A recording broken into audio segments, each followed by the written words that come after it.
Bonjour à tous. Alors je vois que les personnes commencent, à arriver. On va s'intéresser à, ce qui nous empêche finalement, de réduire, les gaz, hein, Qu'est-ce qui fait qu'on a toujours le pied posé, hein, sur l'accélérateur? Alors c'est vrai que très souvent, certaines personnes, elles entendent des injonctions: «Fais attention, ça va tu vas trop loin, c'est pas bon pour ta santé» et ça peut suffire. Ça peut suffire effectivement à repartir dans une écologie personnelle beaucoup plus équilibrée, hein.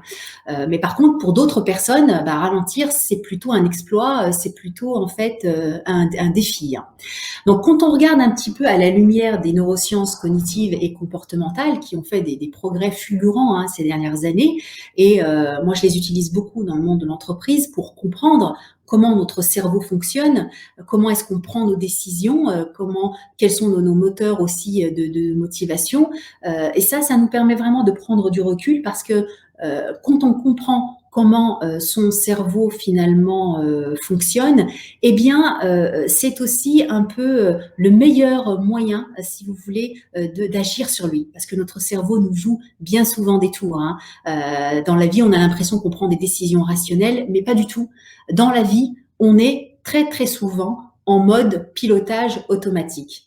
Alors, le mode pilotage automatique, eh bien, il vient en fait de l'évolution de notre cerveau. Ce qu'il faut savoir, c'est que 90% de l'activité de notre cerveau, elle est inconsciente, hein. Ça veut dire qu'on ne réfléchit pas forcément à ce que l'on fait, dans le sens où notre cerveau a développé des heuristiques qui sont en fait des systèmes rapides, hein, de décision, qui sont le fruit d'habitude, qui sont le fruit de nos expériences. Et c'est tout à fait normal parce qu'on n'a pas besoin de réfléchir très longtemps pour faire certaines choses, hein. Quand on voit un feu rouge, eh bien, on s'arrête. Parce que si on y réfléchit à 15 fois, peut-être que vous et moi, on ne serait pas là pour en discuter aujourd'hui. Donc voilà, le mode automatique, il a tout à fait son utilité. La seule chose, c'est que ça pousse à avoir des habitudes et des routines extrêmement puissantes qu'il est très difficile en fait de déloger. Alors je vous ai mis à droite un petit schéma où on voit effectivement la différence entre le mode mental automatique, le pilotage automatique, où on est dans une routine, où on est dans de la certitude, où on est plutôt dans la simplification de choses. Et c'est vrai que quand on est dans cet état de travail excessif, de ne plus pouvoir en fait réduire les gaz et de lever le pied de l'accélérateur, c'est parce qu'on est en mode en fait automatique. On a des réactions d'automate qui répondent à des commandes, des injonctions intérieures, c'est je dois faire, il faut que je fasse, il faut que je me dépêche. Donc tout ça, ça nous pousse en fait à ne pas réduire les gaz, alors que pour le faire, il faudrait que l'on prenne un petit peu de recul et qu'on actionne en fait le mode mental adaptatif qui correspond en fait à une position de notre cerveau qui est le néocortex préfrontal qui est ici devant et qui est en fait la partie qui s'est développée le plus récemment dans notre cerveau.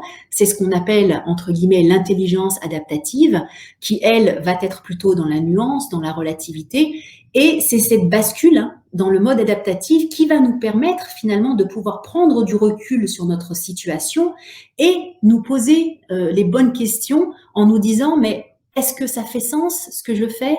Est-ce que c'est bon pour moi? Et ça va nous permettre de questionner finalement nos comportements. C'est dans ce mode mental adaptatif que les questions vont pouvoir émerger et qu'on va pouvoir aussi s'auto-challenger pour sortir, hein, de cet état de réduire les gaz. Mais tant qu'on est dans le mode automatique, eh bien, on va continuer à faire comme un automate et on va continuer à avoir le pied posé sur l'accélérateur parce que malheureusement, basculer en mode adaptatif, eh bien, ça demande un effort coûteux en fait au cerveau parce qu'il faut savoir que le cerveau préfère le mode automatique. Ça, c'est le fruit de notre évolution.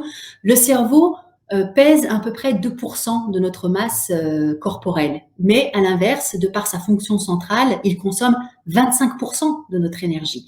Donc en fait, c'est une question de survie pour le cerveau de se mettre en mode automatique, parce que s'il devait consommer encore plus d'énergie, s'il devait plus mettre en place des modèles adaptatifs tout au long de notre journée, eh bien c'est pas 25% d'énergie qu'on consommerait, c'est beaucoup plus. Et comme notre cerveau est là pour nous faire durer dans le temps, pour assurer notre survie, eh bien il a développé ces modes automatiques dont il faut avoir conscience.